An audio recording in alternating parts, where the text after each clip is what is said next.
Hey y'all, today I'm going to go over how to shift your weight appropriately either during a squat or a deadlift or even perhaps a lunge.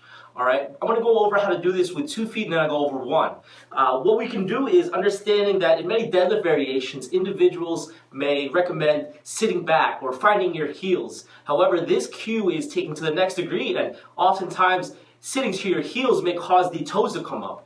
This may not be optimal for specific ground reaction forces to be transferred from the ground up as you're performing, say, a heavy deadlift, because then you might fall backwards even with the weight in your hands. So what may occur is, I'm just going to show you here, even with my pants, you can see that if I go into a deadlift or hip hinging pattern, all right, I'm going to sit back to my heels, and if I have most of the weight transferred onto my heels here, I'm going to sit back and then the tops of my shoe, aka my toes, are starting to come off. Right? This means that my toes are starting to bend a little bit as I come and sit down or sit back into the movement. And I can even think about this in the squat pattern. I'm going to look at this from the front angle now. If I'm going into a squat, I'm finding my heels, so to speak, and then what happens is my toes will curl up. All right, so this internal cue may not be the best idea here. So I'm just going to go ahead and debunk this specific cue, because what happens is I want to say that if you're standing here, you're just standing normal, I have 50% of the way here, 50% of the way here.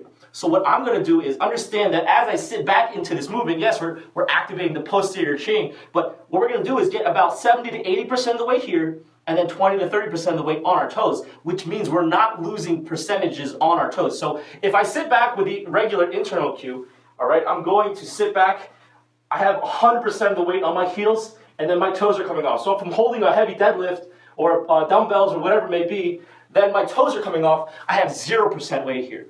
In this new internal cue idea, I have 70 to 80 here, and then 20 to 30 front. So I have my toes in the ground at about 30%, but I'm going to sit back onto my heels. I don't lose the toe position, so I'm not doing this. All right, so I'm still on my toes. All right, so that is the squatting, the deadlifting pattern, understanding that. In the squatting pattern, same idea. I have the weight in my heels, my toes are turned out a little bit, and then I also have a little bit of weight on my toes as I sit down into the movement. In a lunging pattern, perhaps the same can be said, because when we go ahead and say a reverse lunge, for example, if I'm transferring my weight to this backside, I don't want these front toes to come off like this. I want to have 80% of the heels, 20% of the toes, as I come into the, say, reverse lunge example. All right? And from the side view, it's going to look like this. All right, so this is the more correct pattern. I still have weight on my toes along with my heels, so both of those are taken into account, not just this. All right, so give those things a shot when you're doing your different exercises involving the lower body.